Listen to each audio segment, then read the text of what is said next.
नमस्कार, 99 न्यूज के इस बुलेटिन में आपका स्वागत है। मैं हूं आपके साथ सोमनाथ तिवारी। बढ़ते हैं खबरों की ओर। धनबाद में संक्रमितों की संख्या लगातार बढ़ने के साथ ही सरकार के निर्देश पर जिला प्रशासन ऑक्सीजन सपोर्टेड बेडों की संख्या बढ़ाने में जुटी है। एसएनएमसीएच के पीजी ब्लॉक में कुल 82 ऑक्सीजन सपोर्टेड बेड आज से चालू हो गए हैं, जिसमें 72 बेड बी टाइप ऑक्सीजन के साथ है, जबकि 10 बेड ऑक्सीजन कॉन्सेंट्रेट के साथ लगाए गए हैं। 82 बेडों के साथ पीजी ब्लॉक में कुल 117 बेड ऑक्सीजन सपोर्टेड हो गए हैं, जिसमें से आज तक 66 बेड पर मरीज हैं। धनबाद उपायुक्त उमाशंकर सिंह ने कहा कि जिलों में पर्याप्त मात्रा में ऑक्सीजन युक्त हॉस्पिटल और बेड तैयार हैं।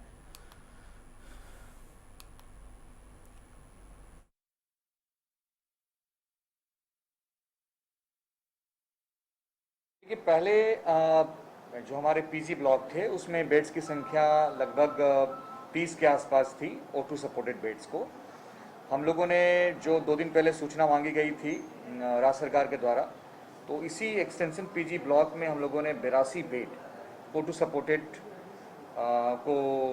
की सूचना भेजी थी, जिसमें कि 72 बी टाइप सिलेंडर से दिए जाने थे और 10 हमारे O2 कॉन्सेंट्रेटर से दिए जाने थे, कुल 82। तो वो 82 हम लोगों ने कल से ही फंक्शन कर दिया है, वहाँ पे फंक्शनिंग भी स्टार्ट हो गई है। O2 कॉन्सेंट्रेटर मेरे पास परसों आ गया था और हम लोगों ने उसको परसों ही डिलीवर करके O2 कॉन्सेंट्रेटर भी वहाँ पे स्टार्ट हो गया है। बी टाइप सिलेंडर की संख्या कल शाम तक थोड़ी कम थी। आज हम लोगों ने सुबह से विभिन्न सोर्सेज को मोबिलाइज करके सिलेंडर वहाँ पे पहुँचाया है मॉर्निंग में, और अब वो स्टार्ट हो गया है। तो एज ऑफ नाउ मान के चलें तो जो 82 बेड हम लोगों को अतिरिक्त था उस पे हम तैयार हैं। मरीज आएंगे और हम मरीजों को उसमें इलाज देंगे। झरिया यूथ ब्रिगेड के सदस्यों ने कोरोना महामारी के रोकथाम के लिए मास्क वितरण कर जागरूकता अभियान चलाया। इस दौरान संस्था के लोगों ने बाजार में दुकानदारों को कोरोना के प्रति जागरूक किया। वहीं झरिया यूथ ब्रिगेड अध्यक्ष दुर्गा केसरी ने कहा कि हमारी संस्था जरूरतमंद के लिए सदैव तत्पर रहती है।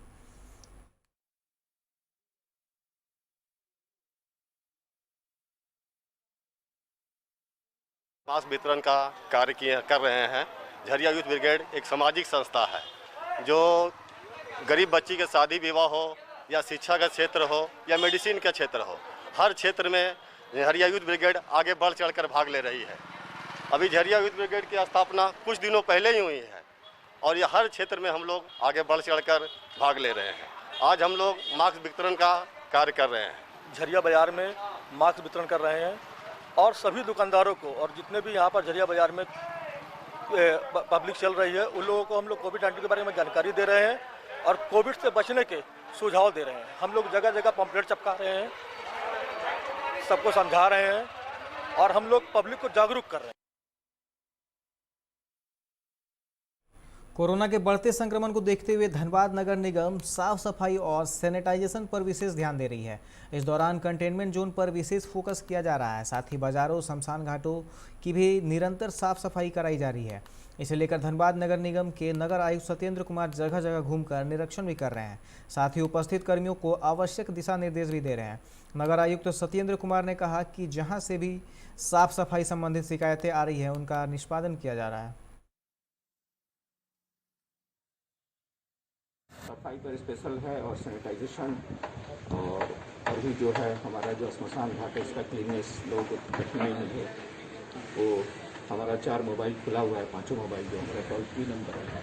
लोगों की शिकायतें दूर की जा रही है। शिकायतें और उनका जो डिमांड है वो यूटिलाइजेशन डिमांड पर है। जैसे कंटेनमेंट जोन है, फर्स्ट प्रेफरेंस उसको देना है। मार्केट में जो हो हम लोग मार्केट में स्वतः करा रहे हैं, बड़ी गाड़ियों के साथ करा रहे हैं और आप देखेंगे कि जो सैनिटाइजेशन की जो संख्या है पहले से काफ़ी इम्प्रूव हुई है।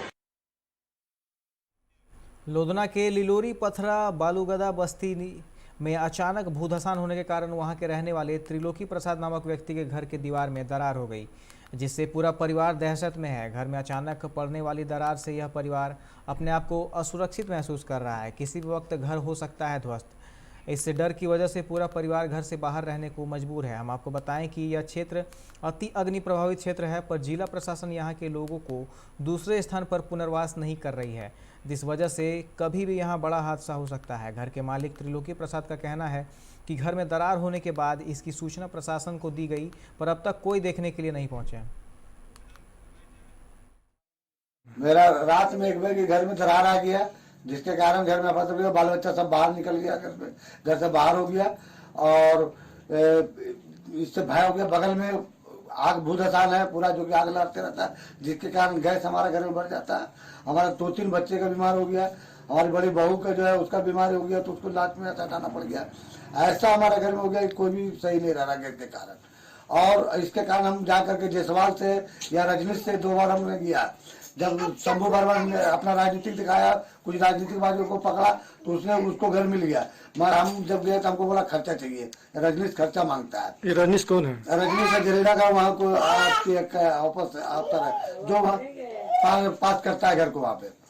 और उसके बाद इसको बोले आपको जा करके जायसवाल को बोले, जायसवाल बोलता है आपका नहीं होगा। धनबाद स्वास्थ्य विभाग पर लापरवाही का आरोप लगाते हुए एक सफाई कर्मी ने कहा कि उनके परिजनों का इलाज ठीक से नहीं किया जा रहा है। वह जिले की साफ सफाई व्यवस्था को ठप कर देंगे। बताया जाता है कि सफाई कर्मी हाड़ी विकास मंच के धनबाद जिला प्रवक्ता मनोज कुमार हाड़ी हैं। उन्होंने बताया कि 1 सप्ताह पूर्व उनके भतीजे अमित हाड़ी को सांस लेने में तकलीफ और बदन दर्द की शिकायत थी, जिसे SNMCH अस्पताल में भर्ती करवाया गया। 2 दिन बाद अमित कुमार हाड़ी का कोविड-19 टेस्ट हुआ और आज 5 दिन हो गए, लेकिन रिपोर्ट अभी तक नहीं आई है। परेशानी है भैया कि हमारा 1 सप्ताह पहले हमारा भतीजा अमित कुमार हाड़ी है, उनको मैंने एडमिट किया है PMCH में। जो उसका सांस का दिक्कत था और वो दमे से भी पहले से ग्रसित है और सांस का दिक्कत था और शरीर हाथ पूरा दर्द कर रहा था। उसी हिसाब से उनको इलाज करवाएं, क्योंकि प्राइवेट हॉस्पिटल में अभी ले नहीं रहा है लोग बिना कोविड जाँच का। तो मैंने सीधा वहीं पर एडमिट कराया है। 1 सप्ताह पहले एडमिट कराया, 2 दिन बाद ही उसका कोविड टेस्ट भी हुआ है और अभी तक कोई तरह का उसका कोविड का हम लोग को अभी तक तो रिपोर्ट नहीं दिया गया। कल दिखा रहा है, मैसेज दिया है कि कल कोविड टेस्ट लिया गया है, जबकि 4 दिन पहले लिया गया है। तो इस तरह का जो व्यवस्था अभी एकदम मेरा भतीजा एकदम बिल्कुल तड़प रहा है, ना सही से इलाज है ना कुछ है। तो उसी दुख दर्द को लेकर के मैं यहाँ CS ऑफिस आया था, CS साहब से मिलने के लिए। उन्होंने साफ इनकार कर दिया कि हम किसी से नहीं मिलना चाहते हैं। तो हम अपना दुख लेकर के कहाँ पर जाएं, हम किसको सुनाएं? हालत गंभीर बन गई है जी, बहुत स्थिति खराब है। तो मैं प्रशासन को और सभी अधिकारी को ये बताना चाहता हूँ कि हम लोग भी सफाई कर्मचारी हैं, सफाई से बिलोंग करते हैं। आज हमने भी और लोगों की तरह हम लोगों ने भी सेवा किया है, पूरा सफाई व्यवस्था को दुरुस्त करके लोगों का सहयोग किया है इस महामारी से लड़ने के लिए।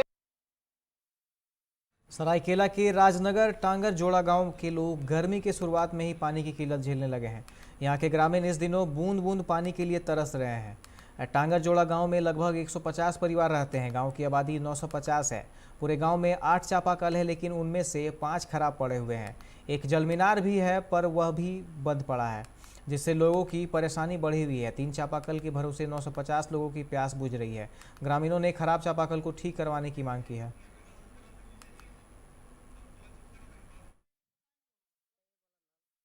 हम लोग नीचे वाला टोला में आदमी है 40 परिवार, हम लोग यहाँ पानी पीते हैं जी। तो यहाँ का पानी अभी फिलहाल बहुत कम आ रहा है। जल मीनार लगा के हम लोग को 2 साल हो गया। तो इसमें बोला गया कि हमारा ये नलकूप जो है हम लोग दोबारा इसको डीप करके थोड़ा रिपेयरिंग करके कर देने से हम लोग का पानी का दिक्कत नहीं होता।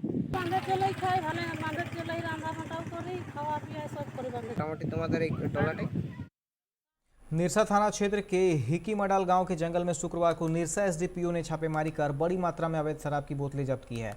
बताया जाता है कि इस जंगल में कई दिनों से अवैध शराब का निर्माण किया जा रहा था, जिसकी सूचना मिलने पर पुलिस ने कार्रवाई की है। छापेमारी स्थल से हजारों शराब की खाली बोतलें, कई नामी शराब और कंपनी के स्टिकर के ब्रांड भी बरामद की गई है।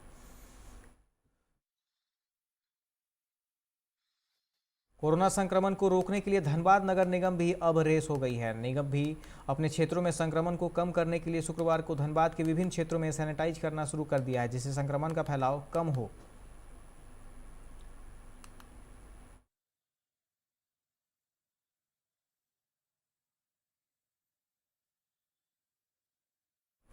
लॉकडाउन के दौरान व्हाट्सएप ग्रुप में कई तरह के अनर्गल मैसेज पोस्ट किए जा रहे हैं। झरिया में एक मैसेज बड़ी तेजी से वायरल हुआ है, जिसमें बताया जा रहा है कि मोबाइल सर्विसेज की दुकान को खोलने की इजाज़त दी गई है। हालांकि यह मैसेज गलत है, सरकार इसका आदेश नहीं देती है।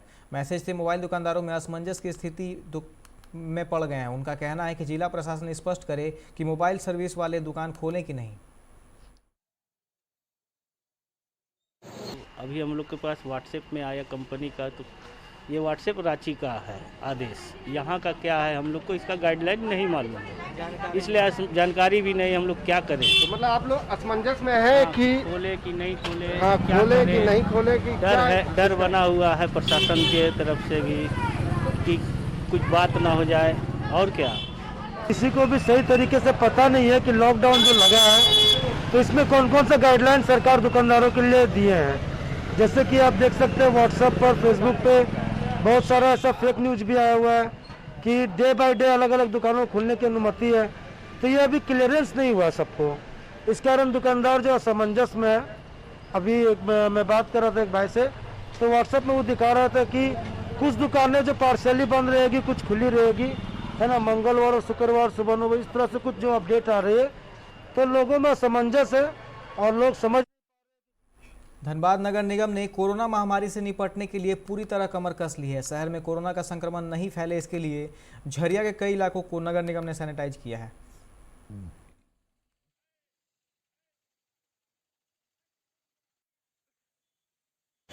हो गया सोना पट्टियाँ है, सब्जी पट्टियाँ है, अशोक नगर है, सब उधर से करते हुए लाल बाजार होते हुए इधर से लेके इधर घूम रहे हैं। सुबह 6 बजे से। धनबाद के ह्यूमैनिटी हेल्पिंग हैंड्स टीम ने ब्लड बैंकों में रक्त के अभाव को देखते हुए शुक्रवार को जालान अस्पताल में रक्तदान कर एक मरीज की जान बचाई। यहां इलाजरत धैया निवासी प्रफुल्ल मंडल को खून की जरूरत थी। इसकी सूचना पर ह्यूमैनिटी टीम के संस्थापक सह अध्यक्ष गौतम कुमार मंडल के निर्देश पर लॉकडाउन के बीच रक्तदान किया गया।